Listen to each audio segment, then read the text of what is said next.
It's the Locked On Podcast Network, your team every day. So hype right now. Anything's possible. I'm my mama. I'm my lady, ma. Anything's possible. Rain and Jay's back with the vengeance. Back. All the real Celtics fans in attendance. This the truth like 34. This like walking in the garden when you hear the roars. The crowd goes crazy. Most in-depth coverage on the daily. Mainly podcast royalty, the content kings. When you talking about the franchise with 17 rings.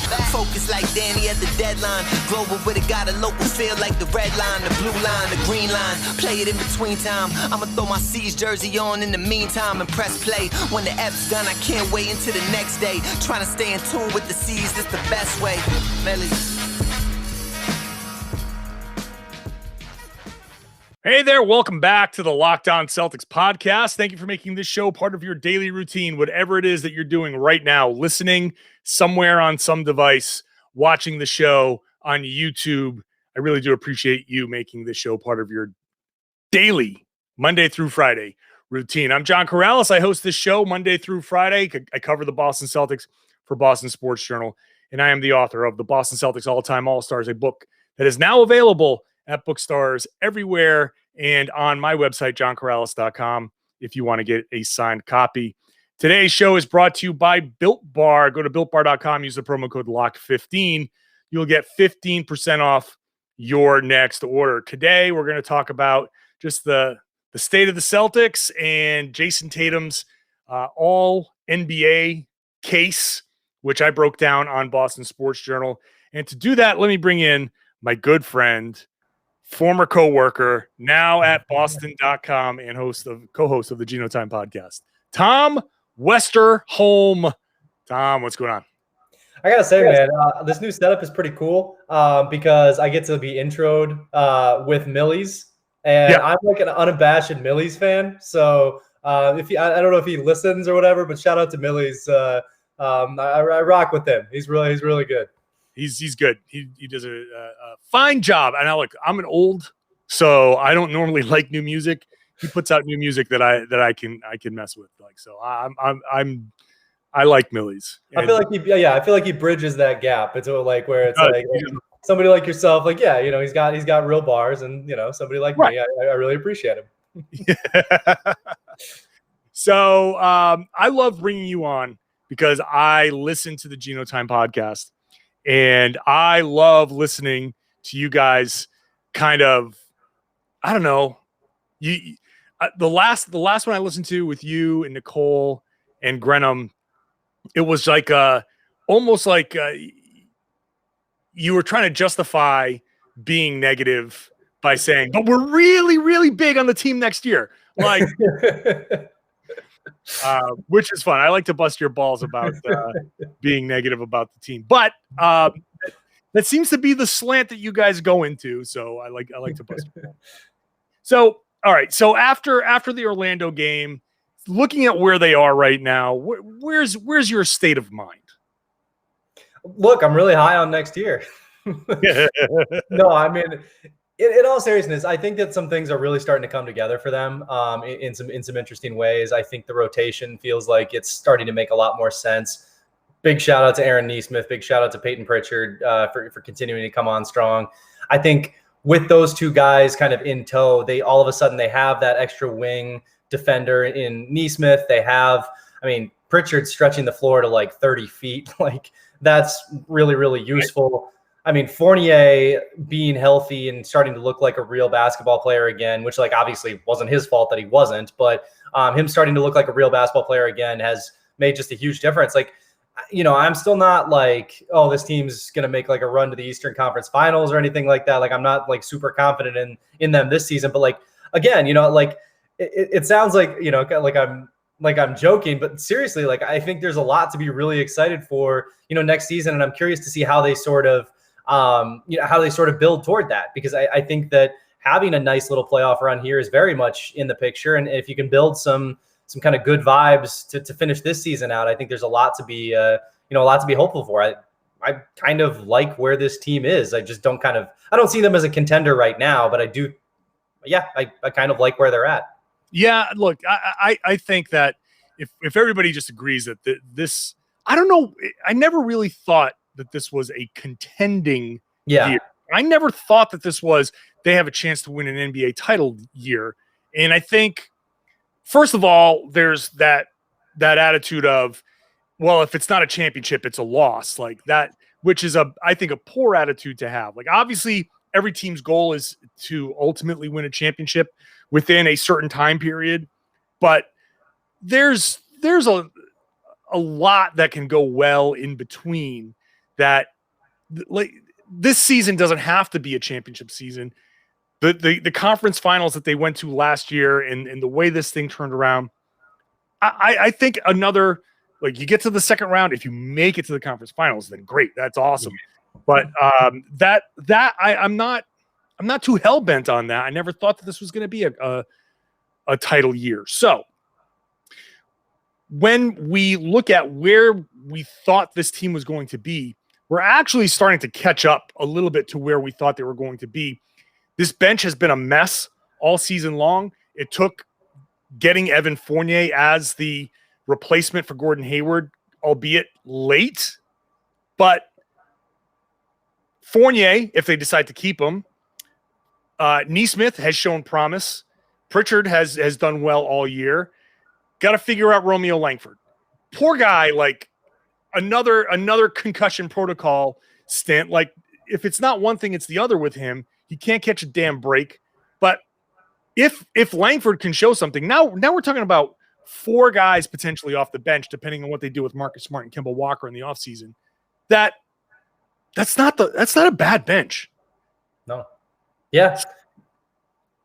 I mean, and like, I really like Romeo, like from a potential standpoint. Like, I've been high on him since basically high school. Like, he's like kind of similar to Nesmith, except on maybe like a much less lucky level in terms of injuries, obviously. But like, the Celtics kind of are running the same playbook with both of those guys, where they're asking them to do things that they weren't necessarily. I mean, Nesmith was never known as a guy who was throwing his body all over the floor and just, you know, like flying around everywhere. That wasn't who he was. He was a shooter. And now he's starting to shoot really well. And the fact that he has been playing really good defense and he's been throwing his body all over the floor is kind of like, oh, well, now he's got the confidence to go do that. You look at Romeo, it's the same thing. He was not known as a defender. In fact, his high school scouting was just like people acknowledged that nobody really plays AAU defense, but like, he was especially egregious. He didn't play any defense in AAU. And, you know, now he's kind of a defensive guy. Like, he's a really good defender, or he's shown some really good defensive flashes at least. So, you know, like, once Romeo, like, I think if this works for Romeo too, if they're able to kind of build him up into doing things that he couldn't necessarily previously do, and then add in the stuff that he's actually good at, I think there's a lot of promise there. He's just got to be able to stay on the floor. Like, it just seems like that's the biggest thing is, I mean, you know, it's the same thing with Rob, right? Like, where there were long stretches where he couldn't stay on the floor and he never looked like an NBA player, you know, when he finally was able to get in. Like, I think a lot of people have kind of given up on Romeo from what I see on my Twitter timeline. I think it's way too early to do that. I really want to see what he can do. Like, I think there's a lot of promise there that's still untapped. This is going to be an interesting next season for Romeo Langford, because like it could be an interesting playoffs. Like, this is concussion protocol. Like, he bumped heads with somebody, I don't know who, and he had a headache. So is he going to be able to clear the concussion protocol? When is he going to be able to clear the concussion protocol? Will it be before the regular season ends? Would it be before they face Miami? Will he get any opportunities in these upcoming games? Like, it's still possible that they can go to Romeo and get something out of him. They went to him unexpectedly in the playoffs last year, and he actually produced some. So I'm not ready to give up on Romeo now, but like, at some point he has to be able to stay on the floor. He's got to get past, like, he broke his wrist. That's a freak thing. He has a concussion. He got COVID. Like, all of these freak things. Is he just going to be so unlucky that he'll never just be healthy? Or at some point, does this settle down? And I'm going to say this because I don't want people to go nuts here. But Steph Curry was a guy that had a bunch of ankle injuries, and people wrote him off with all of those ankle injuries. And that was the same thing. That was a chronic thing. They figured that out, and his career took off, obviously. I'm not saying by any stretch that Romeo Langford could end up being like that. But my point is, there are examples of guys who have gone through extended periods of injuries, and once you figure out some stability with him, that his career can take off to whatever level his career is going to be. So I'm still hopeful. I still see the fundamentals in Romeo. I think that he can be a guy that can initiate an offense. I still think that he can be a guy that attacks and defends. The question is, can he stay on the floor, and can he develop that three-point shot to anything reliable? Yeah, for sure. Look, Brad keeps talking about how, like, early in Romeo's career, he talked over and over about, like, kind of how good Romeo looked in the pick and roll, how he can make some of those more difficult reads. And we've seen him do that at times. It's just, I mean, he's not ready for it yet. Like, every time he gets thrown into that role, it's a little tough at this point. But that's a difficult role to play in the NBA. Like, that takes some time and takes some practice. And honestly, one of the toughest things about playing for the Celtics right now as one of these young guys is that the other thing it takes is the ability to make a bunch of mistakes. Like, you have to be able to just mess some things up. Like, I look at Darius Garland in Cleveland, and I was super high on Garland coming in. And then that first year I was like, I don't know, maybe I was a little too high on him. He was allowed to just make a ton of mistakes and just be like, try to develop into something. And now he's starting to really learn how to be a decent NBA player. And, next up he has to learn how to kind of help a team win. But I think that's one of the toughest things for Romeo. And probably one of the things that was difficult for Aaron Nesmith early on too, is just you come on to the Celtics and there's not time for you to throw the ball away. There's not time for you to, like, practice different reads. Like, you just got to be able to play basketball. And that's really tough for a rookie, I think. That brings up an interesting point that I want to get to after we take a quick break. We'll get to that in a moment. But first, BetOnline is the fastest and easiest way to bet on all of your sports action. We've got baseball season in full swing. Get it? Full swing. Also, NBA, obviously, NHL, UFC, MMA. You can bet on anything sports around the world at BetOnline. Go to BetOnline, use your laptop, your mobile device, whichever one, and use the promo code LOCKEDON for a 50% welcome bonus on your first deposit. Whatever you want to put in there, $200, you get a $100 welcome bonus on your first deposit. You can bet on non-sports things. You can bet on reality shows. You can bet on current events things. Like, you can bet on a lot on BetOnline. So go check them out and make sure you use that promo code LOCKEDON for a 50% welcome bonus. BetOnline, your online sportsbook experts. Please gamble responsibly. All right, before the break, we were talking about Romeo Langford. So let me bring Tom back in here to get I wanted to follow up on what you said. Are the Celtics in a position to properly develop rookies, do you think? Because they're now entering the stage of they need guys to contribute.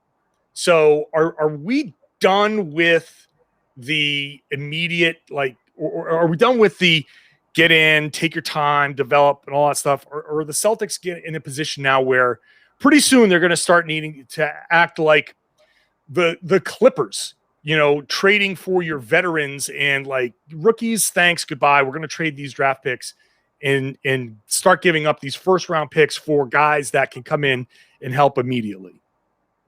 I don't think so, because I mean, like, Jayson Tatum and Jaylen Brown are still, like, 24, 25, 23, whatever they are right now. Like, they're still really young. And obviously they're ready to be stars right now.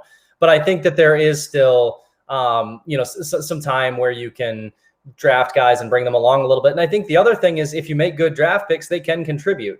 Like, I think about Nesmith, and yes, it took him all season, but this was like to get to the point where he's at now, where he actually does look like a real contributor. But, give him a training camp, give him a summer league, and maybe it happens a lot sooner. Same thing for Pritchard, Pritchard was kind of contributing right off the bat, but, maybe that's the answer, is, like, instead of drafting like a project, like, yeah, the Celtics probably, it would have been difficult to work Pokasevsky into their, like, lineup this year because he but, like, maybe some of these guys who are a little bit more NBA ready and have a little bit of upside too. Like, I certainly don't think Aaron Nesmith is a finished product, even though, he does have some somewhat NBA ready skills, or some skills that were close to NBA ready. Maybe that's the direction you go instead of taking on projects. So I think that there's probably some adjustments that you can make to your drafting strategy, but I don't think it needs to just be like, okay, we have this first round pick, so this is definitely trade bait. Like, you can definitely trade it, but I don't think it has to move out the door for a veteran just because, you're trying to be a contending team. Yeah, I think we're right at the cusp of that point where, and look, I think the Celtics do need to bring in some level of veteran leadership. Now, Tristan Thompson's supposed to be one of those guys. I don't know what he's like in the locker room. There were those reports earlier around the trade deadline, but you look at how they're acting on the floor with each other. I think they all like each other. I think Tristan Thompson is pretty well liked in that locker room. I love that moment after the 60-point game from Tatum where he went up to Deuce. It was like, your daddy's a bad man. So I think that they respect Tristan Thompson. They react to Tristan Thompson, but also at the same time, Tristan is like dating a Kardashian and thinks that the regular season is, horse crap. And I'm not so sure that he's the exact person to be that veteran. It's not like he's Chris Paul in the locker room. You know what I mean? So I do think that there some level of additional veteran help that's been around can help this team next year.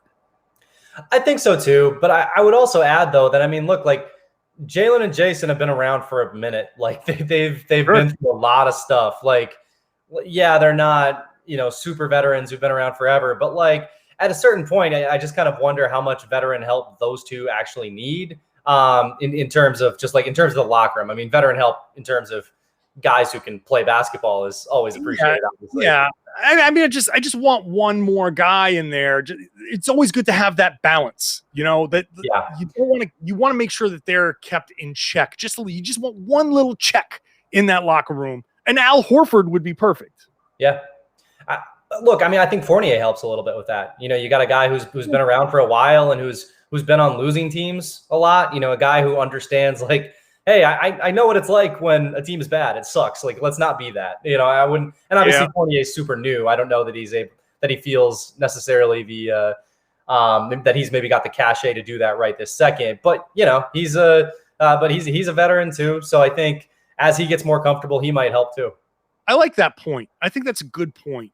That having Fournier in here, coming in from the Magic, who have tried and had minimal success, to come into this locker room at a time where it feels like there's a ton of pressure on these guys, for him to come in and be like, probably, I'm assuming that he would be like, hey, look, it's not that bad.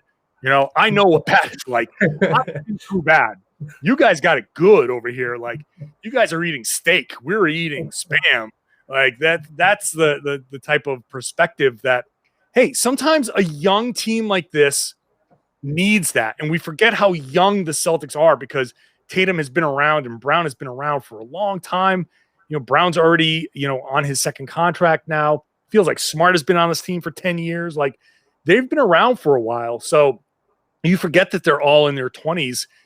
And Fournier coming in and being like, the pressure that you may be feeling, even though it's Boston and the banners and the mystique and all that stuff, it's still basketball. So I think that's a good point.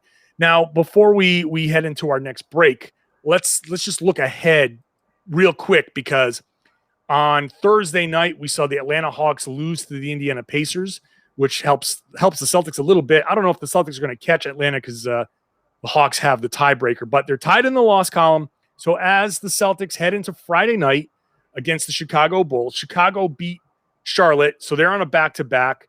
They're coming off a win. I don't know if Zach LaVine's going to play in Friday night's game, but we'll see. Celtics, no Jaylen Brown. Was it Tristan was probable? Probable, I believe. Yeah. Robert Williams on the report now with turf toe. Now, let me ask you this. Turf toe is no joke. Yeah, but it's not. That's a problem. And for people who don't know, turf toe, it's like a sprain of the joint in the big toe. That's painful. You kind of need the big toe to push off when you're Robert Williams. Like that. And so much of Rob Williams' game is pushing off. That's a problem. So I actually think like if he does have turf toe now, that's gonna bug him. And it depends on how serious a case it is. Because we just saw it was in the Super Bowl, like Mahomes had it. Yeah. Right. He ended up needing surgery to correct it. So, but we saw how limited he was in the Super Bowl because of that.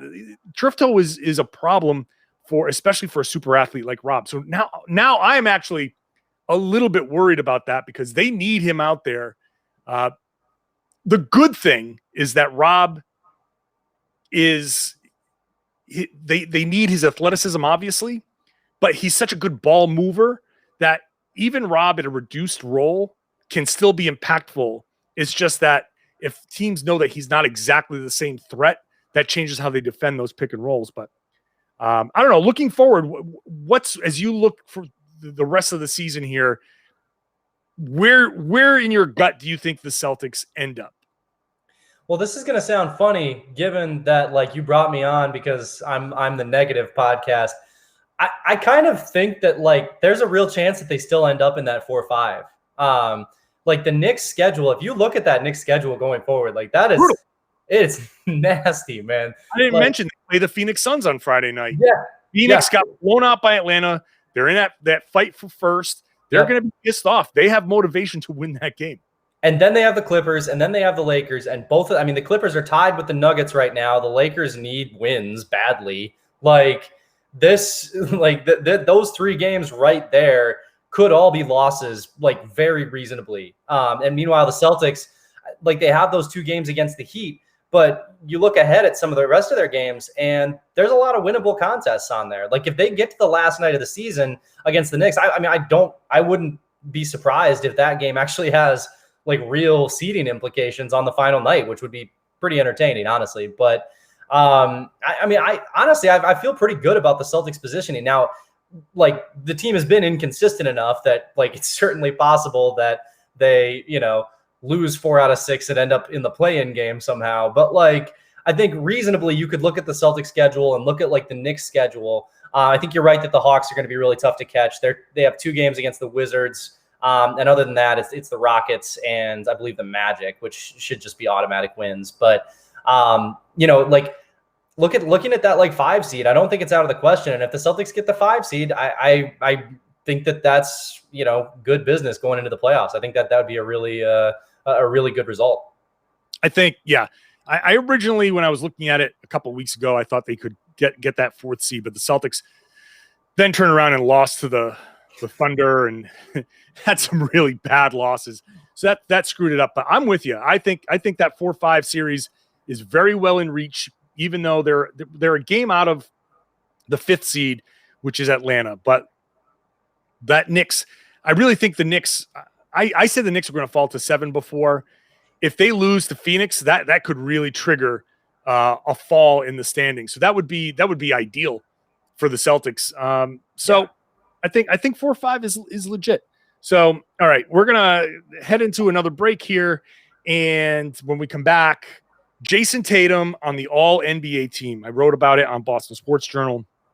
We're going to look at, with the way guys are classified now, does Jayson Tatum have a case for All-NBA? Before that, I want to tell you about Built Bar. If you haven't had a Built Bar, you are missing out because they are delicious. I've run out of my Built Bars because I've been eating them every day. I love them so much that I buy them with my own money. I am a customer as well as an advertiser of Built Bar. So it's not just that they give me free ones. I've eaten them all. Now I'm going to buy even more because they come in a ton of different delicious flavors. They got 9 in the regular rotation. If you go to BuiltBar.com, you can go and get the limited time flavors that they keep dropping. And they have a lot of different ones. They got a ton of different products at Built Bar. So go check it out at BuiltBar.com. Most of these flavors are somewhere in the 17 grams of protein range at only about 130 calories or so. The range goes from about 130 to 180. You're generally getting about 4 grams of sugar, 4 net carbs.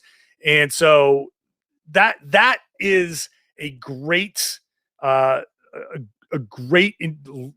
nutrition label there, whatever. What am I trying to say here? That it's good. It's good for you. Have a Built Bar after a workout. Get the protein that you need. Have a Built Bar in the morning for breakfast if you want it as a meal replacement. It's delicious. Get a box for mom. Mother's Day is coming up like in a few days. You want something unique? Get her a box. Go to BuiltBar.com. Use the promo code LOCKED15. You're going to get 15% off your first order. Use the promo code LOCKED15 for 15% off at BuiltBar.com. The $32 million question for Jayson Tatum is, will he make an all-NBA team? He is going into the first year of a 5-year contract extension that's worth about $163 million. If he gets an all-NBA team, if he makes an all-NBA team, doesn't matter which one, he, under the Rose Rule, can make up to $195 million. The question now is, will Jayson Tatum make it onto an all-NBA team? Tom, they announced today, once again, and I don't know why, but Joel Embiid and Nikola Jokic are eligible at the center and forward positions. I don't know why, if they're going to have centers and forwards designated, that you would be allowed to designate Embiid or Jokic as forwards when they haven't played a single second of forward in this season. So what I'm afraid of, Tom, is that voters will say we were kind of robbed because of injuries of a real MVP race between Jokic and Embiid. And we don't want to put Embiid on the second team because he's been so good this year that we will reward him by classifying him as a forward, thus taking away one of the 6 spots for Jayson Tatum. And I understand it. If I was a voter and I really wish I could have voted for Embiid as an MVP, but I can't. But what I'll do is, hey, I can make him a first-team All-NBA guy. That kind of makes up for it. It kind of sends the signal that I wanted to at least have a real MVP race. Now, I don't know. First, do you buy that? And second of all, do you think that, how much do you think that hurts Tatum's All-NBA case? So here's my thing with it. I think one of the fun things about Jokic and Embiid being so good this year is that it's sort of been this like resurgence of the center position, right? Like it's been like sort of refiguring out how a super talented behemoth can dominate the game. Right. And I almost feel like classifying Embiid or Jokic, whoever you want as a forward, as like that's no, like it's their centers. Like that's half the fun is that the center position is back. Like there's a whole bunch of impactful centers and it's fun to choose them. Now, if you just want like half the fun is just being like, okay, man, like this is a really tough decision. I just think Jokic is a little better. Like, sorry, Embiid, your second team. Like that's the whole point of like choosing a position. Now, if you just want it to be if you want the all NBA teams to be representative of the best players, I 100% buy that argument and I'm cool with that. Like if you just think that like Jokic and Embiid should be first teamers because they've been 2 of the best players in the NBA, fine. But then it should be front court, back court. Like it should just be 3 front court players and 2 back court players. So, right. I mean, that's where I land on it. I think I think it's like an insult to the center position. Like they're not forwards, dude. They're centers. They're not forwards. They're not. They play back to the basket. Although, okay, Jokic faces up and all of that stuff, but he's still the 5. He's a center. I'm sorry. There's no way they don't play anybody else that takes away minutes from him at center. He doesn't. So I don't care necessarily, except that money's involved now, and this is a possibility. You take away one of these forward spots for Tatum, and I can sit here and be like, Tatum will probably make 10 all-NBA teams in his career. So if he makes 10 versus 11, it's not going to hurt anything. If his career continues in this fashion, he'll make plenty. He'll be in the Hall of Fame. He's going to make plenty of money, all of that stuff. Fine. But you never know how things are going to go. You never know what injury is lurking around the corner. And we're talking about generational wealth, and $32 million is still $32 freaking million that could be that he could lose out on. And heaven forbid if something happens to him, that $32 million goes a long way, because you're done as an NBA player making money generally after you're 35 to 40 years old, unless you're the elite of the elite and you can keep getting endorsements. But the bulk of your money for the rest of your life is made before you turn 40. And this generational wealth, I just don't want to mess with anybody's money. That's just where it boils down to for me. So I'm not upset necessarily, but I do think it's a little silly to give people this option the way it's going. So now there's a potential for it to be 5 forward spots. And here's the other side of it. There's a ton of guards. There are a ton of guards that deserve all NBA. And you can put Luka Doncic as a forward when he's very clearly, obviously, been a point guard all year. So if you want to vote, let's say, Steph and Damian Lillard, and say, Dame time has propped up Portland. Look at how great Portland's doing. I want to make them both first-team guards, and I want to put Luka in there. Now Luka's a forward. You could have a first team of Curry, Lillard, Doncic, Embiid, and Jokic, and now 2 actual forwards, 2 actual wings are going to get left off of this team, which further hurts Jayson Tatum's case. So let's look at the candidates here. Well, just real quick before you do that, I did want to say too that that argument also works the other way, where it's I don't want to mess with people's money. And if you say and all NBA selections matter for that. So you could, again, if you went front court, back court, you could just eliminate the problem. Because then it's okay, Joel Embiid deserves to be a first team. He's having a first team season. Fine. But again, then it's front court. It's it's not you're the NBA is the one making these designations that just don't really make sense. So anyway. Right. Yeah. Right. But it's the media who has to vote and make exactly. So we know Giannis is in. We know Kawhi is going to be in. Those are 2 locks. LeBron kicks off the did they play enough to make it. So did Kevin Durant play enough to make it? He's played 29 games going into as we speak. If he plays the rest of their games, what do they have? 6 games left or something? He's going to have 35, 36 games. Half the season. Is half the season enough for a guy to make an all-NBA team? To me, no. Half the season is just that's I don't know. I mean, Kevin Durant is clearly one of the best players in the NBA, and I think everybody knows that. And it's just sorry, man. Half the season isn't enough to me. This is the thing, though.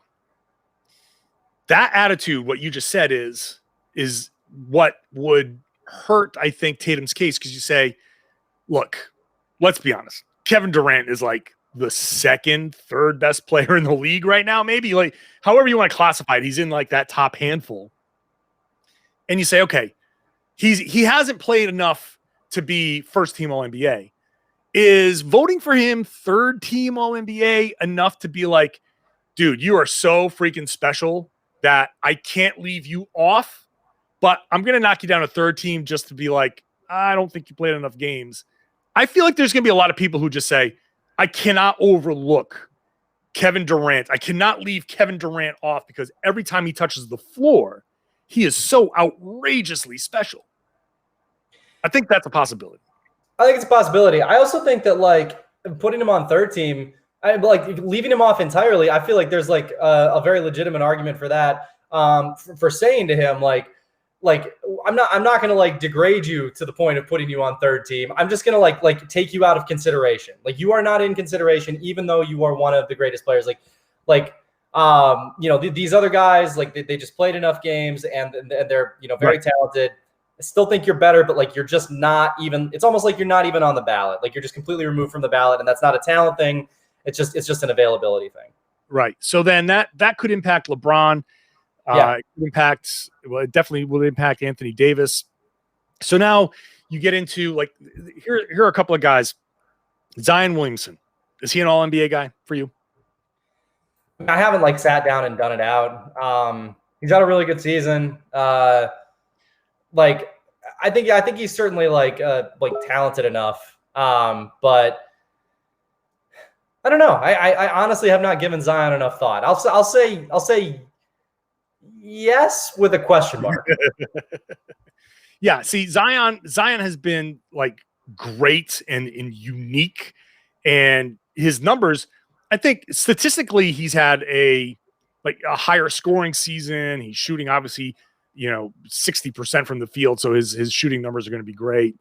But the Pelicans are a, notoriously bad fourth quarter team. They're kind of fighting for their playoff lives. They're not necessarily in it. There are things working against him. Julius Randle is another name that I think when you factor in, like Tatum is statistically slightly ahead of Julius Randle this year, I think. But when you put in the narrative, now people are going to we bring in the narrative voters, the people who are like, the Knicks were not supposed to be this good. And it was Randle who looked in the mirror and said, I got to be better. And now he's passing better and he's playing, but it's all legitimate stuff. That raises the profile in the, in the eyes of voters. So if you were ranking where Julius Randle would fall in the potential for All NBA, does he go above Tatum or does he go below Tatum? I mean, like I'm like, I will admit that I'm like a little biased here, not in terms of like I'm cheering for Jayson Tatum, just in terms of like I've watched every second that Jayson Tatum has played this season twice. Like, right.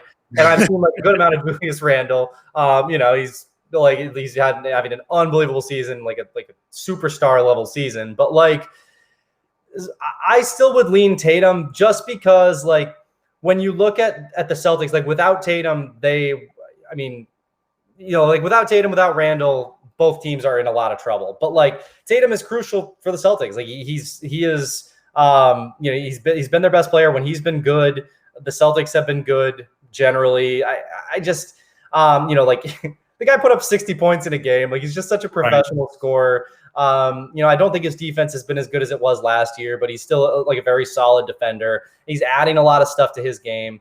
And I just think that like, I feel better about Jayson Tatum having the ball late. I know that's a narrative-based thing, but like, we're talking about Julius Randle, which is another narrative-based thing. Like to me, I would go Tatum. I think he's a better player, but Julius Randle's having an amazing season. Like I don't really have any issue with it. Again, I would also go back to the fact that like I have literally watched every play that Jayson Tatum has done this season, probably multiple times. So this is where like, I think I'm trying to think of where the voters would go. Yeah.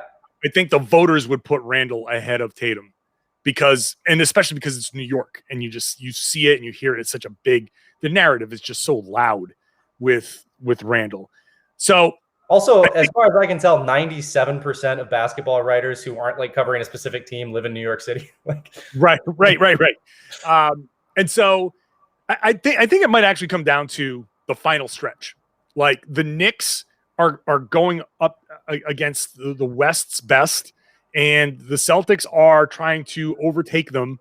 And if the Celtics beat the Knicks on the last game of the season, if writers really are saying, let me wait to see how this plays out because there's still 5 or 6 games left. If the Knicks go on a 5-game losing streak or something close to that, fall down to the 6 or 7 seed, and Tatum has big games and leads the Celtics up to 5, maybe 4, then I think there might be like a late kind of we'll put Tatum above Randle, but maybe Randle makes it 13. Maybe it's somebody else that gets knocked off. So I've been kind of going back and forth. My initial reaction was there's so many guys that voters can get creative to put in the, hey, let's make Luka a forward because we want to put him in and get these other guys up. And we want to fit as many of these guards. The list of guards is just huge. And I'm afraid that maybe somebody wants to get Russell Westbrook on there, and there's a big Russell Westbrook push at the end, and they say, okay, we're going to fit 8 guards onto 6, what should be 6 spots by classifying 2 of them as forwards, and there you go. And that eats into what Jayson Tatum's, because I don't think Tatum is also eligible to be classified as a guard, but that doesn't help him at all. No. They're not going to pump a guard for him. So I'm afraid that too much of that is going to be happening this year, and it's going to squeeze Tatum out. That's what I'm afraid of. I think that's very plausible. And I mean, obviously, like you touched on it, but the fact that the Celtics have disappointed does not help Tatum's case, even though I think that he's been the biggest part of the moments that they've actually gotten it right this year. But the Celtics have just not been what the narrative was before the season. And there was that long stretch where Tatum was it went through no fault of his own, trying to come back from COVID, and where his numbers weren't very good. So I think you're right, though. I think the closing stretch of the season will be big, and if Tatum can kind of lead the Celtics on a little bit of a run here, I think that's going to matter quite a bit. Okay, Tom Westerholm, Boston.com, Genotime Podcast. Appreciate you coming on, sharing your thoughts. Thanks for swinging by for a bit. Of course, man. Thanks for having me. And that'll do it for this Locked On Celtics podcast. Make sure you're checking out the Locked On Today podcast with host Peter Bukowski. He gets you caught up on all the latest news in every major sport with the help of local experts. Today on Locked On Today, how should NFL teams handle players who do not want to get vaccinated? Download, subscribe to Locked On Today on the Odyssey app or wherever you get your podcasts. Also, subscribe to Locked On Celtics if you're new, wherever you get your podcasts, and on YouTube. It's a new thing that we're doing here. Please subscribe on YouTube, trying to grow the show, and share the podcast. Share it with your friends. Tell them all that they should be listening to the Locked On Celtics podcast here on the Locked On Podcast Network.